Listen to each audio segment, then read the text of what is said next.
Hay un secreto aterrador oculto en el Bosque Nacional de El Yunque en Puerto Rico. Y no solo se dice que este paraíso tropical es hogar de algo que ha estado atacando al ganado local, sino que también se especula que un laboratorio secreto del gobierno, escondido en la selva, podría estar relacionado con su origen. ¿Es un experimento militar secreto que salió mal? ¿El producto de una colusión extraterrestre? La verdad podría sorprenderte. No te lo puedes perder. En agosto de 1995, Mateline Tolentino, ama de casa en Puerto Rico, estaba en la casa de su madre alrededor de las 4 de la tarde cuando, al mirar por la ventana, vio algo extraño. Vio a una persona en la calle y al principio no podía ver qué estaba mirando. Lo único que notó fue que el hombre parecía asustado y retrocedía. Mateline pensó que parecía como si el hombre estuviera esperando que algo se lanzara sobre él.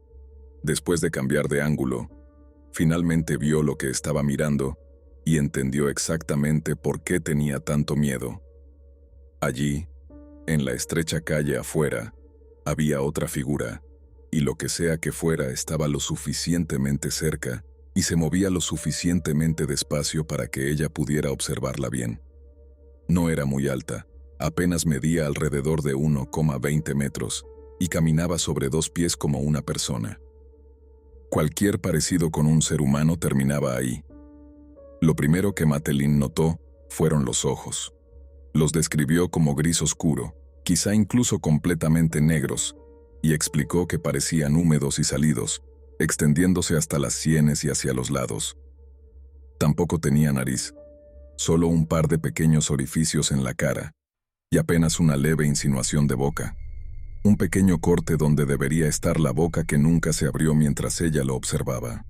Esta criatura se acercó más al testigo, caminando sobre 2 piernas largas y delgadas, cada una terminando en un pie con 3 dedos palmeados, como los de un ganso. Ahora que estaba más cerca que nunca, Mateline pudo notar más detalles. Explicó que todo el cuerpo estaba cubierto de una piel que mostraba varios colores. En algunas partes se veía marrón, en otras negro o gris, y en algunos puntos parecía cenicienta, como si la criatura hubiera sobrevivido a quemaduras graves. Incluso había zonas donde la piel estaba tan quemada que se había desprendido, dejando al descubierto una carne de color púrpura rosada debajo. Pero la criatura no solo estaba cubierta de piel, también tenía pelo en la parte superior de la cabeza y lo que parecían plumas en la parte baja de la espalda, que se movían solas.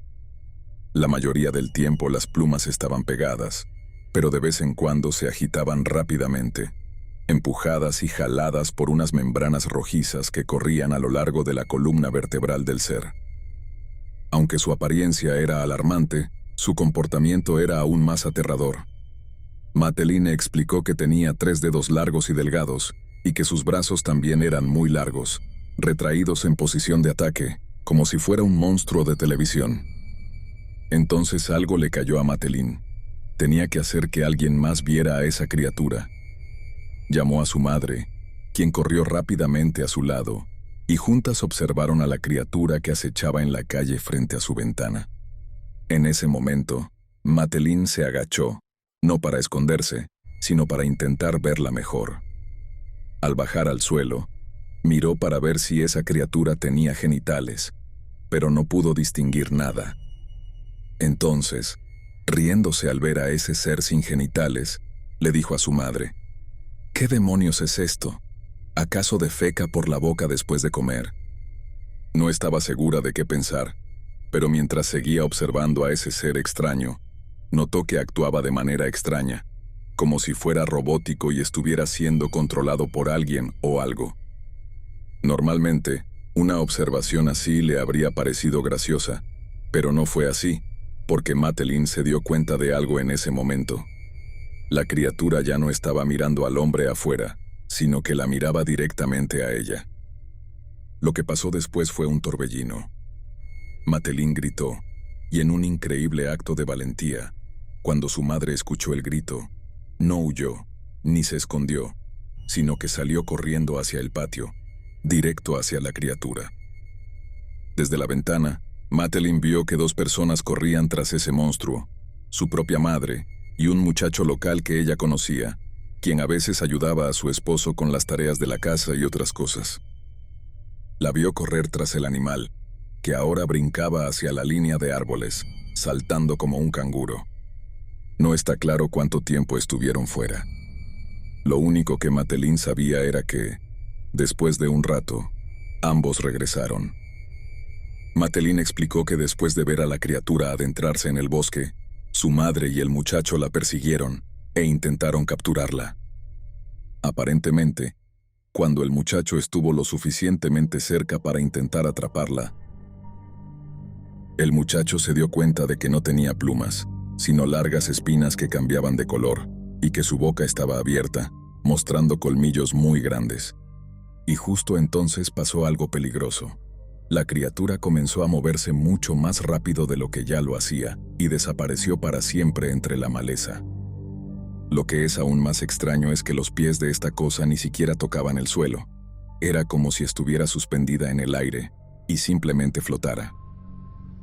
Básicamente, el muchacho y la madre de Matelín perdieron de vista a la criatura después de eso. En total, el evento tiene varios testigos. Matelín, su madre, el esposo de Matelín en ese momento, el muchacho que persiguió a la criatura, y varias otras personas en la calle que vieron todo desarrollarse. Pero el evento estaba lejos de terminar. Al contrario, porque la noticia de esta criatura pronto se esparció por todo el Caribe, o mejor dicho, el Caribe de aquella época, luego hacia el territorio continental de Estados Unidos y hasta el resto del mundo. Ahora, Covens, el lugar donde Matelín Tolentino describió por primera vez al chupacabras, está ubicado en la frontera del Bosque Nacional El Yunque. El Yunque es notable por ser la única selva tropical manejada por el Servicio Forestal de Estados Unidos y el Sistema de Bosques Nacionales. Y resulta que ha habido muchas más apariciones del chupacabras en Puerto Rico, y adivina dónde se concentran: alrededor de El Yunque. Hoy en día, los turistas llegan en masa por sus paisajes pintorescos que se extienden por más de 11.000 hectáreas, pero la historia de El Yunque tiene mucho más que ofrecer que solo naturaleza. Pero antes de eso, necesitamos regresar un poco en el tiempo. Verás, aunque la dramática aparición de Matelín Tolentino en agosto de 1995 fue la primera vez que alguien describió oficialmente a esta criatura con tanto detalle, realmente era solo cuestión de tiempo.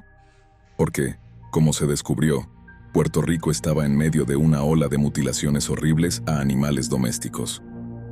Esto significa que lo que Matelín vio podría estar relacionado, de alguna forma, con esos ataques. Desde la década de 1970, los granjeros en Puerto Rico ya estaban teniendo problemas con sus animales. En aquel entonces, desde gallinas hasta cabras e incluso ganado completo, caían víctimas de un depredador misterioso. Cada vez que se examinaban los cuerpos, revelaban dos detalles muy perturbadores. Los cuerpos siempre tenían 2 marcas de perforación en los costados y siempre estaban completamente drenados de sangre. De hecho, se decía que no quedaba ni una gota de sangre en ninguno de los cadáveres cuando los descubrían. Entonces, ¿qué estaba pasando? Los granjeros comenzaron a buscar al culpable. Muchos de estos incidentes sucedieron en la zona del pueblo de Moca, y en poco tiempo los periódicos apodaron al atacante invisible como el vampiro de Moca, pero no todos estaban convencidos. Algunos culparon de todo, desde ovnis hasta lo que la gente describía como una serpiente vampiro o un ave vampiro que descendía en plena noche para chupar la sangre del ganado. Los periódicos incluso publicaron una foto de uno de esos supuestos especímenes que puedes ver aquí. Claramente, eso era solo una creación ingeniosa de un taxidermista poco ético, pero hizo que mucha gente se sintiera más segura, pensando que el depredador había sido atrapado. Además, esos ataques parecían ocurrir en oleadas. De hecho, pasaron alrededor de 15 años antes de que comenzara otra ronda de ataques vampíricos. Luego, a principios de los años 90, todo empezó de nuevo. Todo comenzó en marzo de 1991, en la zona alrededor de El Yunque, Puerto Rico. Y fue justo como en los 70. Cuerpos sin sangre de cerdos, aves y otros animales aparecían con marcas de colmillos en los costados. Recuerda que esto todavía fue 4 años antes de la aparición de Matelín Tolentino. Aunque nadie describía al atacante con muchos detalles, algunos granjeros y residentes valientes afirmaron haber visto algo que mataba a sus animales. Pero a diferencia de Matelín, sus descripciones eran siempre vagas, apenas destellos en la oscuridad de la noche. Algunos dijeron que parecía un simio, otros que se parecía más a un perro grande, y siempre era demasiado oscuro para verlo bien. Por eso, las autoridades locales rápidamente se aferraron a una explicación simple. Cuando se encontraron 9 cerdos drenados de sangre en el pueblo de Camuy, los oficiales de defensa civil simplemente declararon que las muertes eran obra de un perro hambriento. Sin embargo, los habitantes sabían que eso no era cierto. Sabían que ningún perro hambriento dejaría los cuerpos intactos. Recuerda que en ninguno de estos casos hubo desmembramiento real. Los animales solo estaban drenados de sangre, no devorados. Y si un perro quisiera beber la sangre de un animal, simplemente no están hechos para eso. Lo que estuviera atacando al ganado en Puerto Rico a principios de los 90 era igual que los ataques de los 70, diseñado para beber sangre.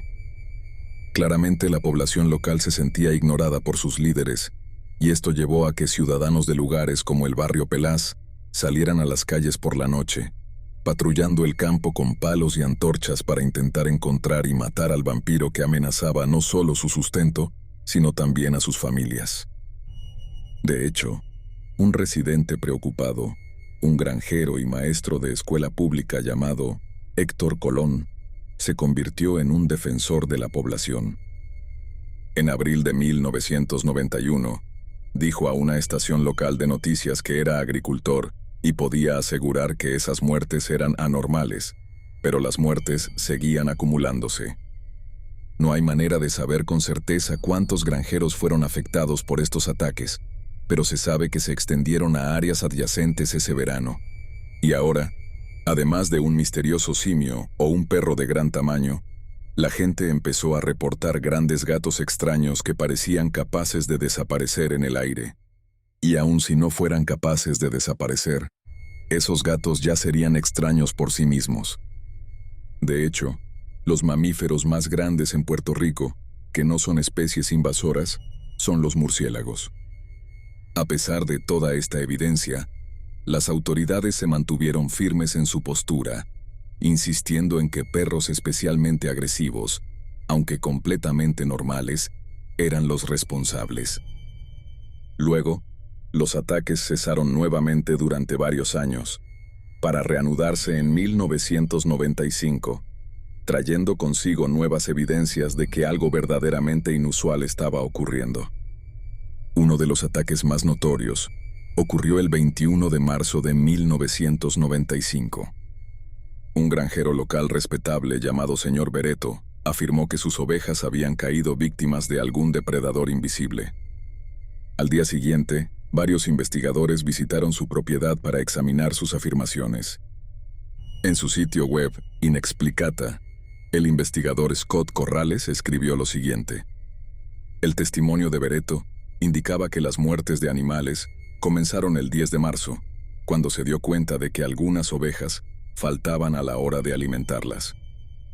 Confundido por la situación, luego se sorprendió al encontrar una cantidad considerable de su rebaño muerto.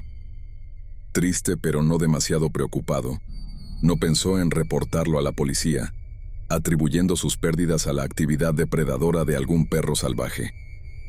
Pero cuando más animales aparecieron muertos en los días siguientes, el granjero se intrigó por las inusuales marcas de perforación en sus cuellos.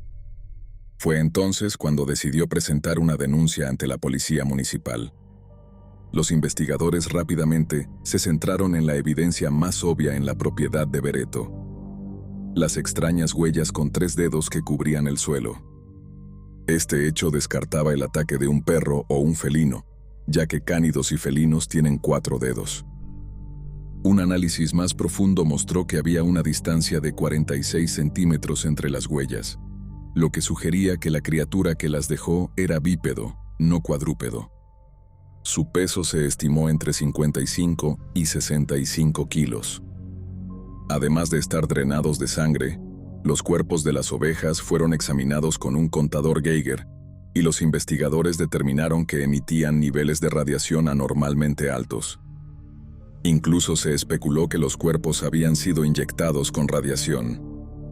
Después de todo, cada uno parecía resistente a la descomposición. Hasta ese momento, la gente en Puerto Rico le había dado a su atacante una larga lista de nombres, pero no fue hasta los años 90 que uno de esos nombres se popularizó. Durante una emisión en una estación de radio de San Juan, el locutor y comediante Silo Pérez, al hablar de las mutilaciones al ganado, bromeó refiriéndose al atacante como un chupacabras. Con los años, el nombre se acortó y americanizó tanto que hoy, si mencionas chupacabra, la gente sabe exactamente de qué hablas. Claro, esto ha generado algo de confusión con el tiempo. Hoy en día, el término también se usa para describir avistamientos de críptidos que parecen más bien perros sin pelo. Estos casos son especialmente comunes en el suroeste de Estados Unidos. En muchos de estos casos, eso es todo lo que son: perros, coyotes o híbridos de perro y coyote afectados por sarna, que les hace perder todo el pelo. Sin embargo, nosotros vamos a continuar con las descripciones originales de Puerto Rico, donde aparecían como monstruos bípedos culpados de drenar la sangre del ganado. Hasta ahora hemos hablado del avistamiento de Matelín Tolentino y de todos los eventos previos, pero no es que estos ataques solo estuvieran preparando el escenario para agosto de 1995. No, continuaron mucho después. Durante 6 semanas después de su avistamiento, la comunidad alrededor de Covens, el pueblo cercano, tuvo que lidiar con mutilaciones continuas de ganado. Las actividades siguieron extendiéndose por todo Puerto Rico por aún más tiempo, y según algunas estimaciones, hasta 150 tipos diferentes de animales de granja cayeron víctimas del chupacabra. Todos mostraban más o menos lo mismo: heridas de perforación en sus cuerpos, y estaban drenados de sangre. Recuerda que la mayoría de las mutilaciones anteriores a la experiencia de Matelín en 1995 no incluían descripciones del chupacabra, pero no podemos decir lo mismo de los encuentros posteriores. Ahora, muchísima gente describía algo similar merodeando por la selva puertorriqueña. Una criatura pequeña que se parecía a un alien gris con plumas o espinas, que atacaba al ganado aquí y allá. Los testigos añadían otros detalles. A veces creían ver alas, otras veces sus ojos brillaban en rojo por la noche, a veces saltaba, corría de lado o incluso flotaba o volaba. ¿Será este un libro del Dr. Seuss? Cualquiera lo suficientemente desafortunado como para acercarse un poco más incluso describió colmillos, o, aún más extraño, una larga lengua o un tubo orgánico que salía de su boca y que usaba para chupar toda la sangre de su presa. Sea cual sea la descripción, el avistamiento de Matelín Tolentino fue como la ruptura de una presa, y la gente comenzó a presentarse con descripciones cada vez más detalladas. Un poco más de un mes después del avistamiento de Matelín, una serie de ataques a animales golpeó la granja de Félix Rivera, un agricultor en Guabo. Una semana después, a principios de octubre, un testigo llamado Michel Negrón vio algo en el pueblo natal de Matelín, Covens. Michel estaba parado afuera de su casa, en el balcón, y aunque la iluminación no era buena, quedó con la impresión de que esa cosa era peluda, como un oso. Michel la observó por unos 10 minutos hasta que la criatura se dio cuenta de que la estaban mirando, y entonces salió corriendo. Cuando Michel compartió su avistamiento con su familia, se enteró de que su hermano había sido perseguido por algo muy parecido a lo que él describió. Su hermano dijo que cuando lo vio por primera vez, la criatura estaba parada junto a una cabra muerta. Interesante, ¿no? Hasta ese momento, ninguno de los funcionarios locales había escuchado a los testigos, pero eventualmente incluso las autoridades puertorriqueñas comenzaron a tomar los avistamientos un poco más en serio. Recuerda que siempre habían insistido en que solo se trataba de un perro grande y hambriento atacando a los animales. Algunos empleados del gobierno, como Ismael Awo, cambiaron su postura. Ismael era miembro de una unidad de rescate de defensa civil y, al hablar con el New York Times sobre los testigos del chupacabras, afirmó que la gente de las zonas rurales sabe cómo son los animales y que quienes llamaban para reportar eran personas serias. Algunos incluso fueron tan afectados que tuvieron que ser hospitalizados. De hecho, el clamor público fue tan grande que el alcalde de Canóvanas, José Súa, se vio obligado a organizar su propio equipo de búsqueda. 2 días antes de Halloween, José reunió a 200 habitantes y los envió al monte armados con dardos tranquilizantes, redes y otros métodos para capturar a esta escurridiza criatura. Incluso usaron una cabra como cebo. Por supuesto, no capturaron nada. Pero aunque el grupo de búsqueda no encontró al chupacabras, eso no significó que los avistamientos cesaran. Los reportes siguieron llegando. En un caso, un guardia de seguridad de una farmacéutica vio no 1, ni 2, sino 3 chupacabras durante un turno nocturno en 1995. Renunció poco después. Parece que no tenía ni $20 para apostar. Los avistamientos también vinieron de fuentes altamente confiables, como José Colasso, un oficial de policía. José y su esposa se estaban acomodando en la cama alrededor de las 11 de la noche cuando escucharon algo.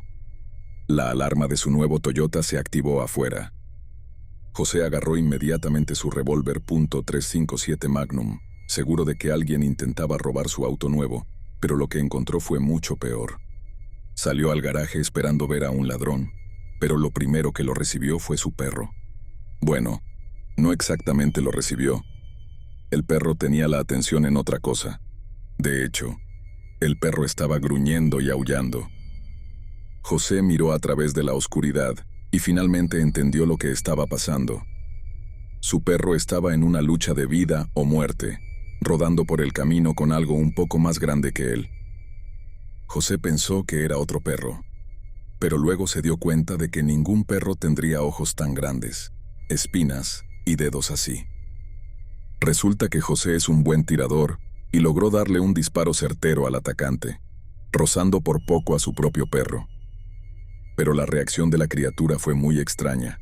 En vez de huir, logró meter la cabeza entre las patas y de alguna forma rodó o rebotó contra la pared del garaje para luego salir disparada, de cara, hacia la calle. José nunca disparó una segunda vez. Simplemente estaba demasiado avergonzado para admitirlo, pero dijo que tenía miedo de dañar su auto nuevo, aunque no tenía miedo de matar a su perro.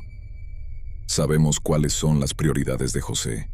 Sin embargo, el disparo que José hizo dejó evidencia clara, en forma de sangre, pelo y un olor repugnante que permaneció en el garaje durante días. Este hedor ha sido reportado en varios avistamientos de chupacabras. De hecho, los testigos han comparado este olor con todo, desde ácido de batería hasta pesticida, solvente para pintura e incluso el olor demoníaco del azufre. Mira, es imposible cubrir todos los avistamientos de chupacabras durante este periodo. Probablemente podrías dedicar 3 videos solo a los chupacabras en Puerto Rico durante 1995. Hay tantas historias. Pero lo interesante es cómo el fenómeno del chupacabras parece coincidir con otros misterios. Por ejemplo, durante ese mismo periodo, los avistamientos de ovnis también estaban aumentando en toda Puerto Rico. Incluso hay historias que involucran ovnis y chupacabras. Un buen ejemplo es una historia del 18 de noviembre de 1995. Según el testigo José Arriaga y otros, un enorme platillo volador apareció sobre una estación de radio en Barranquitas alrededor de las 7:20 de la noche. En el momento en que apareció, el equipo dentro de la estación comenzó a fallar, incluyendo algunos aparatos viejos que no se usaban desde los años 50 y algunos ni siquiera estaban conectados a la corriente. No muy lejos de ahí, 2 niños, Gumercio Alicia y Edwin Valdés, jugaban a la pelota pateada en un campo cerca de la estación de radio al mismo tiempo. Cuando fueron a buscar la pelota al borde del bosque, vieron algo que solo puede describirse como un chupacabras. Medía alrededor de 1,20 metros. Tenía grandes ojos rojos en forma ovalada, una fila de espinas que le recorrían la espalda. Y aunque suena aterrador, ninguno de los niños dijo tener miedo. Luego, Gumercio se preguntó si la criatura no habría ejercido algún tipo de control mental sobre ellos para mantenerlos calmados. Los avistamientos continuaron esa misma noche. Alguien en una casa cerca de la estación de radio afirmó que apareció un círculo de luz en el campo donde los niños estaban jugando. Además, hubo otro avistamiento de un chupacabras en ese vecindario a altas horas de la noche. Doris Malaveme dijo que vio cómo una criatura bípedo subía una colina y luego desaparecía dentro de una luz que provenía del otro lado. Claramente, parece haber algún tipo de conexión aquí, pero ¿cuál es? Avistamientos como este sugieren que el chupacabras podría ser un extraterrestre. Después de todo, estas descripciones originales se parecen mucho a un gris. Pero, ¿y si no es así? ¿Y si el chupacabras es producto de experimentos gubernamentales? Como mencioné al principio del video, el lugar donde Matelín Tolentino tuvo su avistamiento está justo en la frontera del Bosque Nacional El Yunque. Entre otras cosas, esta área fue una vez un campo de pruebas químicas. De hecho, fue el primer lugar en la Tierra donde el gobierno de Estados Unidos probó el agente naranja, usado en la guerra química durante la Guerra de Vietnam. Aunque supuestamente solo diseñado para destruir vegetación, todos sabemos cómo terminó eso. El agente naranja tiene un impacto profundo en los seres humanos. En resumen, se ha demostrado claramente que causa ciertos tipos de cáncer y otras discapacidades horribles. Y, de hecho, soldados que entrenaban en el Yunque en los años 60 presentaron demandas contra el gobierno estadounidense por exposición al agente naranja. Sí, escuchaste bien. El ejército de Estados Unidos entrena en el Bosque Nacional El Yunque. Comenzó como un comando temporal en 1934, pero nunca se fue realmente. La Segunda Guerra Mundial llevó a una presencia militar permanente en el Yunque, como parte de los esfuerzos de defensa para fortificar el Caribe contra ataques. Con los años, ha sido sede de un destacamento del Ejército de Estados Unidos, una unidad de control de operaciones de misiles guiados liderada por la Marina, e incluso investigaciones sobre radiación gamma. Esta investigación se llevó a cabo en el Bosque Experimental Luquillo. ¿Y qué es eso? Aquí va un dato impresionante. La entrada oficial del Departamento de Agricultura de Estados Unidos sobre el Bosque Experimental Luquillo dice que es el bosque tropical más grande dentro del sistema de bosques experimentales y el único bosque experimental que comparte los mismos límites que un bosque nacional, que es el Bosque Nacional El Yunque. Así es. Escuchaste bien. Hay un bosque nacional que también funciona como bosque experimental, el único de su tipo. Y alrededor de sus límites, la gente ve ovnis y pequeños monstruos chupasangre. Claramente, esta relación da pie a muchas teorías conspirativas. La gente ha especulado que el chupacabras es simplemente la próxima evolución en la guerra biológica, una criatura creada en un laboratorio. Y no es un laboratorio de metanfetaminas. Ese está en Chico, California. En concepto, un chupacabras hecho por el gobierno no es muy diferente del agente naranja. El agente naranja atacaba plantas, el chupacabras ataca animales. Tal vez haya un escenario en el que el ejército planeaba liberar una manada de estas criaturas detrás de las líneas enemigas para diezmar el ganado. ¿Quién sabe? Otros incluso han involucrado ovnis en la conspiración. De hecho, Scott Corrales describió algunas de estas teorías en una publicación de blog de junio de 2000. Él escribió: en algunos escenarios, el chupacabras es una criatura alienígena arrojada a la Tierra por extraterrestres para su estudio, mientras los Rangers del ejército y otras fuerzas especiales mantenían alejados a los desprevenidos. En otros escenarios, el ejército hacía la vista gorda ante las depredaciones de la criatura, posiblemente a cambio de tecnología avanzada que también estaba siendo probada en la isla. Quiero decir, todo parece demasiado extraño para ser una coincidencia, ¿verdad? Tienes todos estos avistamientos de criaturas y naves alrededor del bosque. ¿No sería aún más raro que no estuvieran relacionados de alguna manera? Todo parece muy ordenado hasta que consideras el hecho de que los chupacabras no solo se encuentran en Puerto Rico. De hecho, desde 1995, los reportes de estas criaturas se han extendido por todo el mundo. Hoy en día, avistamientos de animales similares vienen de lugares tan lejanos como Rusia. Pero hay algo más interesante. En realidad, puedes rastrear la expansión del chupacabras desde Puerto Rico y a través del mundo. Después de los avistamientos en Puerto Rico, los siguientes sucedieron en Miami, luego en México, y después por toda América Latina y el suroeste de Estados Unidos. ¿Sugiere esto algo? Quizás la posible transmisión de un mito o una criatura que fue liberada en Puerto Rico y que de alguna forma llegó al continente y se propagó como un incendio. ¿Quién sabe? Desafortunadamente, la verdad detrás de este misterioso ser chupasangre hispano probablemente seguirá siendo un misterio. Y te digo, hemos dejado mucho material de chupacabras sobre la mesa. Tenemos muchos más avistamientos de los que podríamos hablar, incluyendo todos esos perros raros que la gente sigue viendo. Pero tristemente, hay demasiado para cubrir en un solo episodio. Así que si les gustó esto y quieren ver una continuación, por favor háganmelo saber aquí abajo en los comentarios. Y ya que han llegado hasta aquí en el video, quiero que todos comenten abajo: no chupo mi cabra. Si hacen eso, sabré exactamente quién llegó hasta el final del video y quién no. Y si les gusta la narración de historias sobre lo extraño, lo sobrenatural, lo misterioso y lo inexplicado, ¿qué esperan? Denle like y suscríbanse para más contenido como este. Y como siempre, los quiero mucho, mantengan la mente abierta y nos vemos en el próximo video.